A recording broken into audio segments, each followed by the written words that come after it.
Details చూద్దాం. Macherla MLA Pinnelli Ramakrishna Reddy దేశం వదిలి పారిపోయినట్లు సమాచారం. శంషాబాద్ ఎయిర్పోర్ట్ నుంచి విదేశాలకు పిన్నెల్లి రామకృష్ణారెడ్డి చెక్కేసినట్లు తెలుస్తోంది. వీసా అవసరం లేని దేశానికి పిన్నెల్లి వెళ్లినట్లు పోలీసులు గుర్తించినట్లు విశ్వసనీయ వర్గాల సమాచారం. ఏపీ పోలీసులు ట్రాక్ చేస్తున్న సమయంలోనే పిన్నెల్లి జంప్ అయినట్లు వార్తలు వినిపిస్తున్నాయి. పిన్నెల్లి డ్రైవర్, గన్మెన్ ను ఇప్పటికే పోలీసులు అరెస్ట్ చేశారు.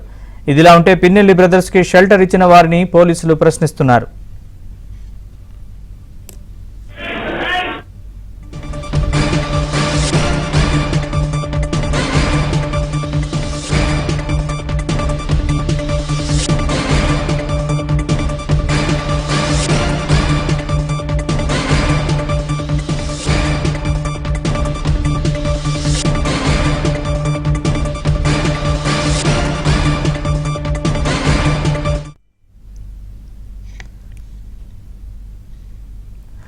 మాచర్ల ఎమ్మెల్యే పిన్నెల్లి రామకృష్ణారెడ్డి దేశం వదిలి పారిపోయినట్లు సమాచారం. శంషాబాద్ ఎయిర్పోర్ట్ నుంచి విదేశాలకు పిన్నెల్లి రామకృష్ణారెడ్డి చెక్కేసినట్లు తెలుస్తోంది.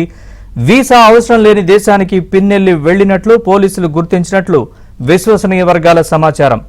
ఏపీ పోలీసులు ట్రాక్ చేస్తున్న సమయంలోనే పిన్నెల్లి జంప్ అయినట్లు వార్తలు వినిపిస్తున్నాయి. పిన్నెల్లి డ్రైవర్, గన్మెన్ ను ఇప్పటికే పోలీసులు అరెస్ట్ చేశారు. ఇదిలా ఉంటే పిన్నెల్లి బ్రదర్స్ కి షెల్టర్ ఇచ్చిన వారిని పోలీసులు ప్రశ్నిస్తున్నారు.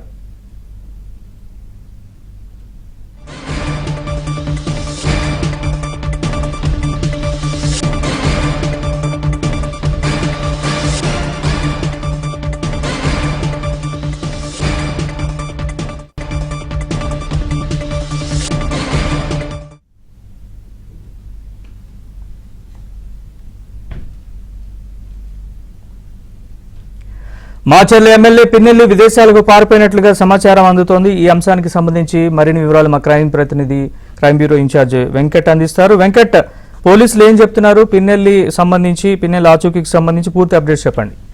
నరేష్, ఏదైతే ఈవీఎం ధ్వంసం కేసులో మొత్తానికైతే పరారీలో ఉన్న ఎమ్మెల్యే పిన్నెల్లి రామకృష్ణారెడ్డి కోసం వేట కొనసాగుతుంది. అయితే ఇప్పటికే ఆయన విదేశాలకు వెళ్ళాడని చెప్పేసి సమాచారం వస్తున్నప్పటికీ కూడా ఇంకా అతను పారిపోలేదు. అతను ఇక్కడ హైదరాబాద్లోని పరిసర ప్రాంతాల్లో ఉన్నాడని చెప్పి సమాచారం వస్తుంది. అయితే ఇక్కడ మొత్తం పోలీసు బృందాలు, ఏపీ పోలీసులు తర్వాత తెలంగాణ పోలీసులు సంయుక్తంగా అతని కోసం గాలింపు చర్యలు చేపడుతున్నాయి.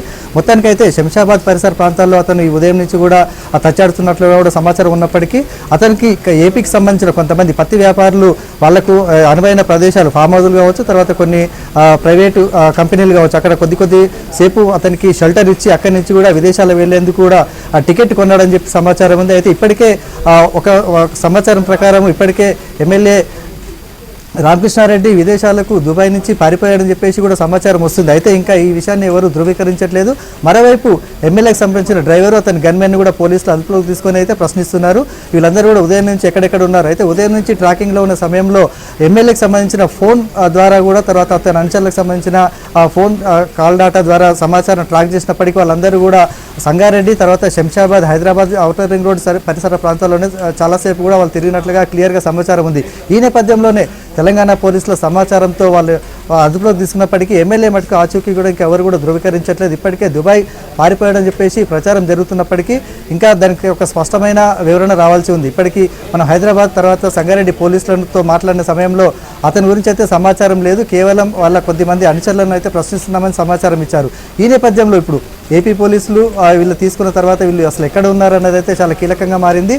మరోవైపు ఈ కేసులో అతని డ్రైవర్, గన్మెన్ ఇచ్చిన సమాచారం బట్టి ఎమ్మెల్యే ఇప్పుడు ఎక్కడ ఉన్నాడు, ఒకవేళ విదేశాలకు పారిపోతే అక్కడికి చేరుకున్న లోపే అక్కడి నుంచి కూడా అతన్ని అదుపులోకి తీసుకుంటామని చెప్పేసి కూడా అధికార వర్గాలు చెప్తున్నాయి. అయితే దీనిపై మరికొద్ది సేపట్లో స్పష్టత వచ్చే అవకాశం ఉన్న నేపథ్యంలో ఆ పోలీసులు అయితే గాలింపు చర్యలు చేపడుతున్నారు. ఒకవేళ పోలీసులను కూడా మిస్లీడ్ చేసేందుకు విదేశాలకు వెళ్ళాడని చెప్పేసి చెప్తున్నారా వీళ్ళ సమాచారం మటుకు, అంటే పోలీసుల అదుపులో ఉన్న డ్రైవర్ కావచ్చు, గన్మెన్ కావచ్చు, వాళ్ళు ఇచ్చే సమాచారం ఎంతవరకు నిజమని చెప్పేసి కూడా మరోవైపు చాలా అనుమానాలు తలెత్తున్నాయి. ఈ నేపథ్యంలో వాళ్ళ నుంచి వస్తున్న సమాచారంతో పాటు పోలీసులు తనదైన స్టైల్లో ఈ ఎమ్మెల్యేను అదుపులోకి తీసుకున్నందుకైతే కొనసాగుతుంది. Naresh, right Venkat, thanks for the update.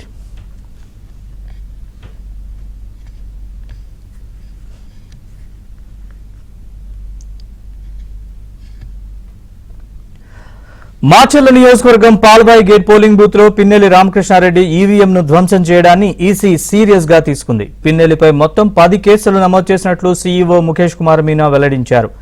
Pinnelli నేరం చేసినట్లు రుజువైతే 7 ఏళ్ల వరకు శిక్షలు పడే అవకాశం ఉంటుందని వెల్లడించారు.